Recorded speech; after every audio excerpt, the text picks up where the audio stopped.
Hello mga Chikilabs at Peshiko. For today's video, bigyan natin ng reaction yung SIM card registration.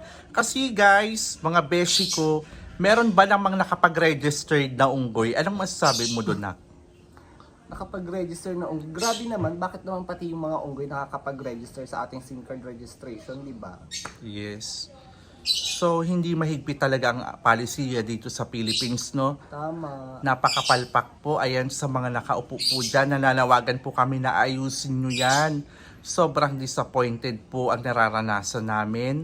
Coming from you, ayusin nyo yan. Hindi nung panahon pa ni Duterte, action agad, di ba? Parang ngayon medyo malamya, eh, no? Mabilis dati. So ayun, sana nananawagan po kami na ayusin agad-agad yan. Pati mga unggoy, baboy, butiki, nakakapag-registered. Puro kalukuhan kayo. So, bumaba na po kayo sa pwesto nyo kung hindi nyo kayang gampanan ang inyong mga trabaho. Kasi naantala po o naaabala po. Nakakaperwisyo po kayo ng sambayan ng Filipino. Especially ngayon, nananawagan din kami dyan sa may airport, sa immigration. Ayusin nyo po yan. Ang dami nyong hinihingi. Tapos, pagkakilala nyo, di ba pinapalusot naman nila, di ba? Sa ibang bansa, mabilis naman yung mga ano. Oo, ang daming... Dito lang sa atin maraming cheche bureche. Diyos ko.